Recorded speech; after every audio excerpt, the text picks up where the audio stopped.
Hello friends, welcome to सफलता मंत्र। आज एक बार फिर से आप सभी लोगों का सुपर टेट की इंपॉर्टेंट क्लासेस में बहुत बहुत स्वागत करते हैं। दोस्तों 1000 क्वेश्चंस की हमारी लगातार सीरीज चल रही है जिसमें आपको अलग अलग सब्जेक्ट के इंपॉर्टेंट क्वेश्चंस देखने को मिल रहे हैं।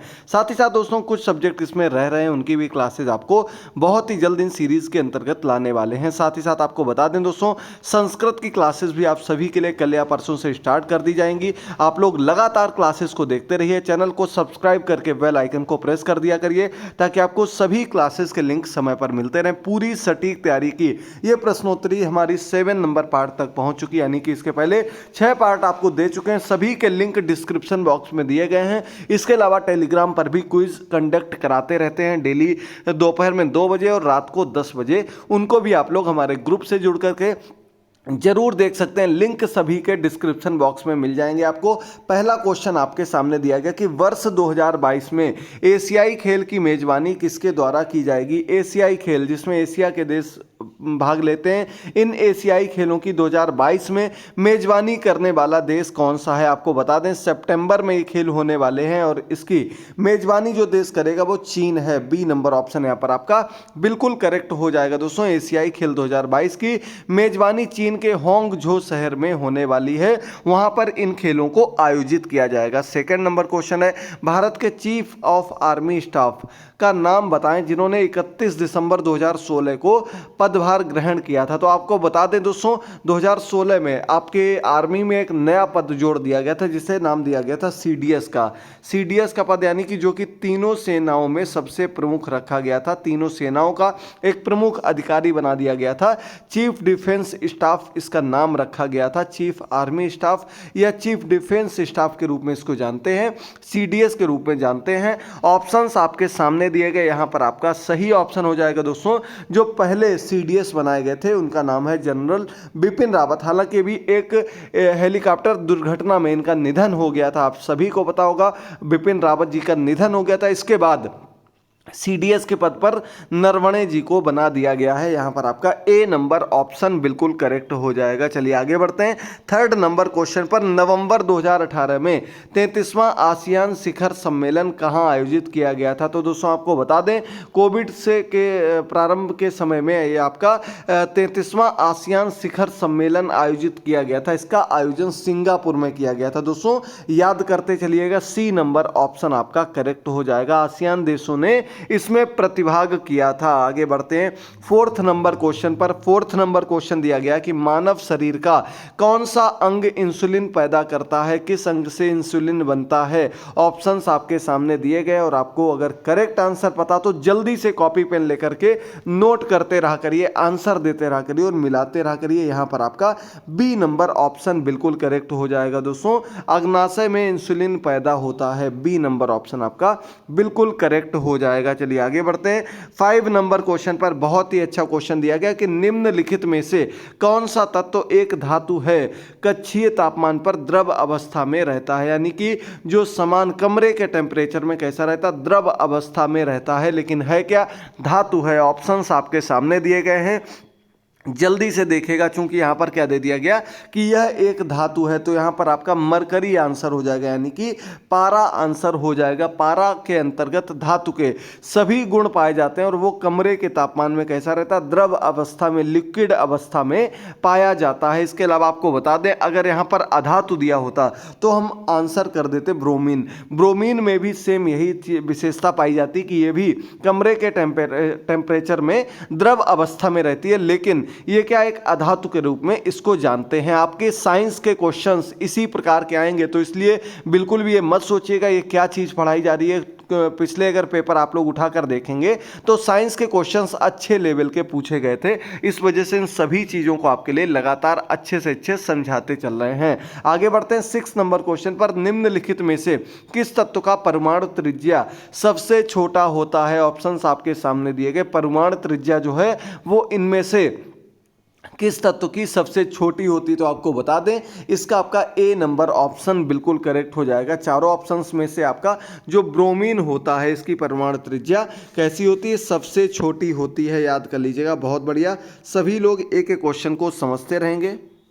इसके आंसर में थोड़ा सा करेक्शन कर लीजिएगा दोस्तों, क्लोरीन यहाँ पर आपका सही आंसर हो जाएगा, बी नंबर ऑप्शन। क्लोरीन की परमाणु त्रिज्या सबसे छोटी होती है। चलिए आगे बढ़ते हैं अगले क्वेश्चन पर। 7 नंबर क्वेश्चन दिया गया, कौन सी रेखा भारत और पाकिस्तान के बीच सीमा तय करती है? इनमें से कौन सी रेखा है जो भारत पाकिस्तान के बीच की जो कह सकते हैं विभाजन रेखा के रूप में जानी जाती है? चूंकि बात यहाँ पर भारत और पाकिस्तान की कर रहे हैं, तो आपका करेक्ट आंसर यहाँ पर हो जाएगा दोस्तों बी नंबर ऑप्शन। याद कर लीजिए, रेड क्लिफ रेखा जो होती है वो भारत और पाकिस्तान के बीच क्या करती है, विभाजन रेखा के रूप में जानी जाती है। इसके अलावा आपको बता दें दोस्तों, मैकमोहन रेखा जो होगी ये भारत और तिब्बत के रूप में विभाजन रेखा के रूप में जानते हैं, और डूरंड रेखा आपकी पाकिस्तान और अफगानिस्तान के बीच विभाजन रेखा के रूप में जानी जाती है। याद कर लीजिएगा, बहुत ही अच्छा क्वेश्चन है, महत्वपूर्ण क्वेश्चन है। अगला क्वेश्चन है, द्रवों का घनत्व नापने के लिए किस उपकरण का उपयोग किया जाता है? घनत्व मापने के लिए कहीं भी दिया जाए, अगर केवल भी आपको दिया गया कि घनत्व मापने के लिए किस यंत्र का उपयोग किया जाता है, तो आपको याद रखना है पिक्नोमीटर आपका करेक्ट आंसर हो जाएगा, डी नंबर ऑप्शन बिल्कुल सही हो जाएगा। और अगर ऑप्शन में दिया गया हाइड्रोमीटर, तो हाइड्रोमीटर भी सही आंसर माना जाएगा, क्योंकि बात केवल द्रवों की हो रही है। और अगर केवल यही पूछ दिया जाए कि घनत्व मापन के लिए किस यंत्र का उपयोग करते हैं, तो आपको याद रखना पिक्नोमीटर आपका करेक्ट आंसर हो जाएगा। चलिए आगे बढ़ते हैं 9 नंबर क्वेश्चन पर। केंद्रीय विश्वविद्यालय बाबा साहेब भीमराव अंबेडकर विश्वविद्यालय विद्या विहार किस शहर में स्थित है? काफी लोग आंसर में कंफ्यूज हो गए होंगे, आगरा कर दिया होगा, लेकिन आपको बता दें केंद्रीय विश्वविद्यालय जो स्थित है आपका विद्या विहार में, लखनऊ में स्थित है। डी नंबर ऑप्शन आपका बिल्कुल करेक्ट हो जाएगा 9 नंबर क्वेश्चन का। चलिए बढ़ते हैं 10 नंबर क्वेश्चन पर। अनुसंधान संस्थान से 100% आपको क्वेश्चंस देखने को मिलते हैं, हर बार यहां से क्वेश्चन जरूर पूछा जाता, चाहे वो आपका यूपी टेट का एग्जाम हो या फिर सुपर टेट का एग्जाम हो। तो केंद्रीय औषधि अनुसंधान संस्थान ये आपका कहां पर स्थित है? तो ये आपका लखनऊ में स्थित है। जो आपका ड्रग्स से रिलेटेड संस्थान बनाया गया, इंस्टीट्यूशन बनाया गया है, ये आपका लखनऊ में स्थित है। पूरे सेंटर का, पूरे केंद्र का केंद्रीय औषधि अनुसंधान संस्थान इसका नाम है, ये आपका लखनऊ में स्थित है। चलिए आगे बढ़ते हैं 11 नंबर क्वेश्चन पर। दिया गया उत्तराखंड किस वर्ष अस्तित्व में आया था? तो आपको बता दें दोस्तों, उत्तराखंड की स्थापना जो की गई थी वो आपकी नवंबर 2000 में की गई थी, यानी कि यहां पर ए नंबर ऑप्शन हम लोग टिक कर देंगे। उत्तराखंड आपका सन 2000 में बना था। साथ ही साथ आपको बता दें पहले इसका नाम उत्तरांचल था, बाद में नाम बदल के उत्तराखंड कर दिया गया। ए नंबर ऑप्शन आपका बिल्कुल सही हो जाएगा। अगला क्वेश्चन दिया गया 12 नंबर क्वेश्चन। बरसाना होली खाली स्थान के साथ खेली जाती है। आपको पता होगा दोस्तों, लठमार होली हमने आपको इसके पहले क्वेश्चन कराया था, उसमें बताया था लठमार होली कहां खेली जाती है? बरसाने में खेली जाती है, राधा जी के गांव में खेली जाती है। तो ये आपकी लठ का मतलब क्या होता है? डंडे होता है, यानी कि डंडे के साथ होली खेली जाती है बरसाने में। 12 नंबर क्वेश्चन का आपका डी ऑप्शन बिल्कुल करेक्ट हो जाएगा। सभी लोग जल्दी से जुड़ते रहिए, क्वेश्चंस का आंसर करते रहिए और एक एक क्वेश्चन को बहुत ही अच्छे से समझते रहिए। लगातार आपको इंपॉर्टेंट क्वेश्चंस की क्लासेस देते आ रहे हैं, आप लोग भी इसी प्रकार से अपना सपोर्ट बनाए रखिए, लगातार क्लासेस को देखते रहिए। कोई भी डाउट हो तो कमेंट करके कमेंट बॉक्स में जरूर पूछ सकते हैं आप लोग। दोस्तों अगला क्वेश्चन है, उत्तर प्रदेश में आयोजित कंपिल मेला किस समुदाय से जुड़ा हुआ है? तो दोस्तों आपको पता होगा कंपिल नामक स्थान है आपका, वहां पर कंपिल मेला लगता, बहुत ही प्रसिद्ध मेला लगता है। और अगर बात की जाए समुदाय की, धर्म की, तो ये आपका जैन धर्म से संबंधित, जैन समुदाय से संबंधित एक मेले का आयोजन किया जाता कंपिल नामक स्थान पर। आपका ए नंबर ऑप्शन बिल्कुल करेक्ट हो जाएगा। चलिए बढ़ते हैं 14 नंबर क्वेश्चन पर। यहां पर दिया गया खाली स्थान भारत में कथक नृत्य के एक शास्त्रज्ञ हैं, यानी कि कथक नृत्य के एक प्रसिद्ध व्यक्ति माने जाते हैं, उनका नाम है पंडित बिरजू जी महाराज। हालांकि अभी जनवरी 2022 में इनका निधन हो गया था। पंडित बिरजू जी महाराज लखनऊ घराने से भारतीय कथक के अंतर्गत एक सबसे प्रसिद्ध नर्तक के रूप में जाने जाते थे बिरजू जी महाराज, याद कर लीजिएगा। चलिए बढ़ते हैं 15 नंबर क्वेश्चन पर। दिया गया है निम्नलिखित में से कौन सा यूपी पुलिस विभाग की चयन प्रक्रिया के चरणों में से एक नहीं है। तो जब किसी विभाग की चयन प्रक्रिया होती है यानी कि सिलेक्शन प्रोसेस होती है, जैसे अपने टीचर में यूपी टेट क्लियर करना होता, सुपर टेट होता, फिर आपके मेरिट बनती है, कट ऑफ निकाली जाती है। इसी प्रकार से जब पुलिस की भर्ती होती है तो उसमें आपका शारीरिक परीक्षण होता है, शैक्षिक परीक्षण होता है, आयु पात्रता होती है, लेकिन भाषा परीक्षण अलग से नहीं होता है। यहाँ पर आपका डी नंबर ऑप्शन बिल्कुल करेक्ट कर देंगे। भाषा परीक्षण नहीं होता है, आपका एक रिटन टेस्ट होता है अलग से, लेकिन सिर्फ अगर कहा जाए कि लैंग्वेज टेस्ट होता तो वो गलत होगा। आपका डी नंबर ऑप्शन ही इनमें से अलग हो जाएगा। अगला क्वेश्चन दिया गया है, एक पौराणिक कथा के अनुसार किस देवता ने दशमेश घाट पर किए जाने वाले दशमेश यज्ञ में के दौरान 10 घोड़ों की बलि दी थी। तो आपको बता दें दोस्तों, पौराणिक कथाओं के अंतर्गत ये बहुत बड़ी घटना के रूप में जानी जाती है, बहुत बड़ी चर्चा का विषय भी रहा है। आपको बता दें, ऑप्शंस आपके सामने दिए गए हैं और यहाँ पर आपका सही ऑप्शन हो जाएगा दोस्तों, भगवान ब्रह्मा जी ने दशमेश यज्ञ किया था तो इन्होंने इसके अंतर्गत 10 घोड़ों की बलि दी थी। आपको यहाँ से क्वेश्चन और मिलता, दशाश्वमेध घाट कहाँ पर स्थित है, तो आपका आंसर हो जाएगा बनारस, वाराणसी में आपका घाट स्थित है, जहां पर दशाश्वमेध यज्ञ हुआ था। भगवान ब्रह्मा जी ने 10 घोड़ों की बलि दी थी। चलिए आगे बढ़ते हैं अगले क्वेश्चन पर। 17 नंबर क्वेश्चन, आगे आपको हिंदी के भी बहुत ही अच्छे क्वेश्चंस देखने को मिलेंगे, तो आप लोग एक एक क्वेश्चन को, एक एक क्लास को बहुत ही ध्यान से देखेगा। अगर पसंद आए तो लाइक शेयर करना मत भूलिएगा। अगला क्वेश्चन दिया गया है, भारत में बहादुरी का सर्वोच्च पुरस्कार निम्नलिखित में से कौन सा है। बहादुरी की बात की जाए तो सेना में दिया जाने वाला जो एक सर्वोच्च सम्मान के रूप में जाना जाता है, सबसे बड़ा सम्मान जो होता है वो आपका परम वीर चक्र होता है। आपका बी नंबर ऑप्शन बिल्कुल करेक्ट हो जाएगा। सेना में अत्यंत बहादुरी का कार्य करने के लिए इस पुरस्कार से पुरस्कृत किया जाता है, सम्मानित किया जाता है सर्वोच्च पुरस्कार के रूप में हम जानते हैं परम वीर चक्र को। तो यहाँ पर आपका सही ऑप्शन कर देंगे बी नंबर ऑप्शन। चलिए आगे बढ़ते हैं। 18 नंबर क्वेश्चन पर दिया गया, माई पेसेज फ्रॉम इंडिया खालिस्तान द्वारा लिखी गई एक किताब है। माई पेसेज फ्रॉम इंडिया ये बुक लिखी गई इस्माइल मर्चेंट के द्वारा। आपका डी नंबर ऑप्शन बिल्कुल करेक्ट हो जाएगा। निर्देशक के रूप में जाने जाते हैं इस्माइल मर्चेंट, इन्होंने माई पेसेज फ्रॉम इंडिया बुक लिखी है। डी नंबर ऑप्शन आपका सही हो जाएगा। साथ ही साथ बता दें, इस प्रकार की बुक से भी आपको एक दो क्वेश्चन जरूर देखने को मिलेंगे। 19 नंबर क्वेश्चन बहुत इजी है, यूपी टेट का चुनिंदा क्वेश्चन है, बार बार पूछा जाता है। विश्व पर्यावरण दिवस कब मनाया जाता है। तो दोस्तों इससे इजी क्वेश्चन नहीं हो सकता है। उम्मीद करते हैं आप में से एक भी लोग इस क्वेश्चन को गलत नहीं करेंगे। अगर आप लोग इस क्वेश्चन को गलत कर रहे हैं तो निश्चित मानिए आपको बहुत ही अच्छे ढंग से, बहुत ही अच्छी तैयारी की जरूरत है। इसका आपका सही ऑप्शन यहाँ पर सी नंबर ऑप्शन हो जाएगा। 5 जून को विश्व पर्यावरण दिवस के रूप में मनाया जाता है, पूरे विश्व भर में इसका आयोजन किया जाता है। 20 नंबर क्वेश्चन दिया गया, जेट इंजन का आविष्कार किन्होंने किया था। इनमें से किसने जेट इंजन का आविष्कार किया था। ऑप्शंस आपके सामने हैं, जल्दी से पढ़ते रहिए, क्वेश्चंस को समझते रहिए और आंसर करना मत भूलिएगा। तो यहां पर आपके सामने जो ऑप्शंस दिए गए हैं उनमें आपका B number option sir Frank Whittle ये बिल्कुल करेक्ट आंसर हो जाएगा, जो कि जेट इंजन के आविष्कारक के रूप में जाने जाते हैं। इनके साथ 2 लोग और थे जिनका नाम भी जेट इंजन के आविष्कार के लिए जाना जाता है। आगे बढ़ते हैं अगले क्वेश्चन पर। तो 21 नंबर क्वेश्चन पर हम लोग बढ़ चुके हैं और देखिए, समझिए और आंसर करिए। दिया गया है कि निम्नलिखित प्रश्न में दिए गए विकल्पों में से रेखांकित शब्द के आधार पर सर्वनाम के सही भेद को पहचानना है।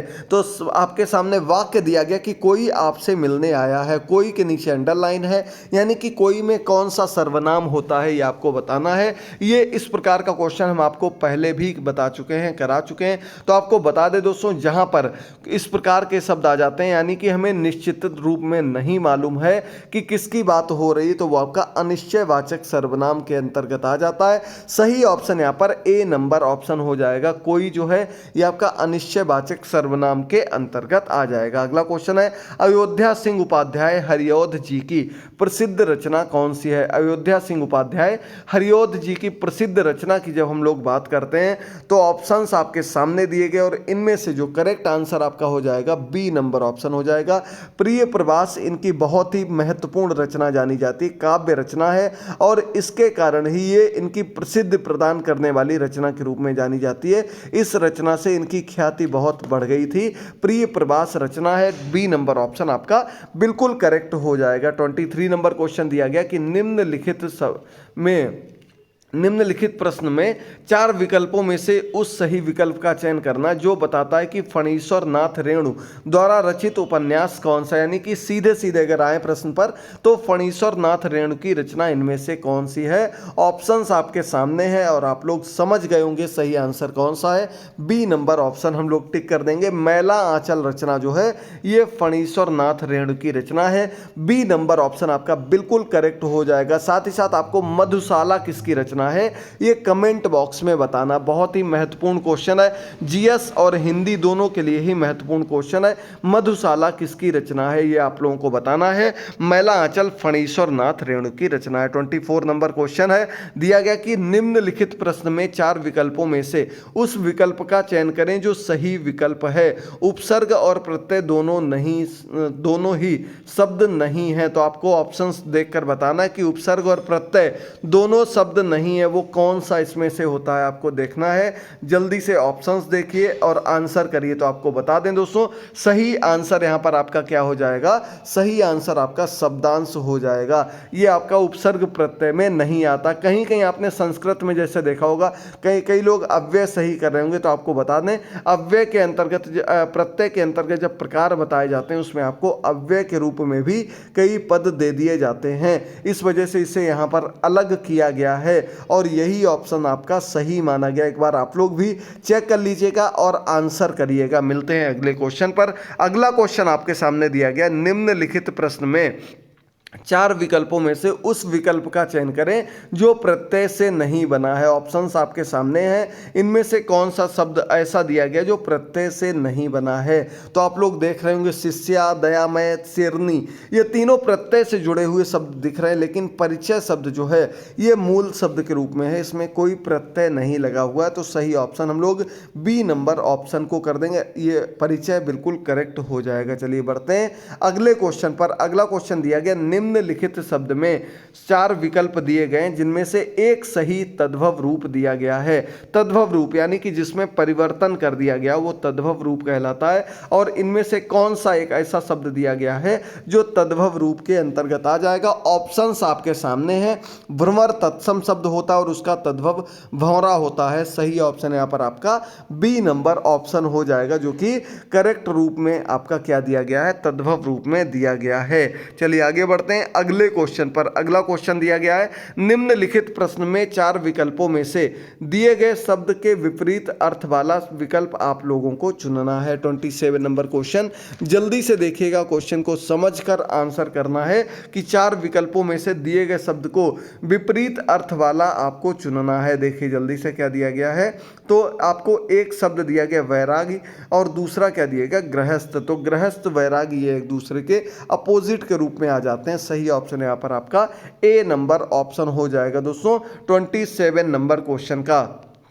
अगला क्वेश्चन 28 नंबर दिया गया, निम्नलिखित प्रश्न में 4 विकल्पों में से उस विकल्प का चयन करें जो सही संधि विच्छेद वाला विकल्प हो। नारीक्षा पद आपको दिया गया और इसका विकल्प बताना है कि कौन सा संधि विच्छेद इसका करेक्ट दिया गया। ऑप्शंस आपके सामने दिए गए और आप लोग देख सकते हैं। नारी प्लस इच्छा, छोटी ई की मात्रा आती है इच्छा में, आपका ए नंबर ऑप्शन बिल्कुल सही हो जाएगा। नारी प्लस इच्छा, इससे बनता है हमारा पद नारीक्षा। ए नंबर ऑप्शन यहाँ पर आपका बिल्कुल करेक्ट हो जाएगा, जो कि संधि विच्छेद के रूप में आ जाता है।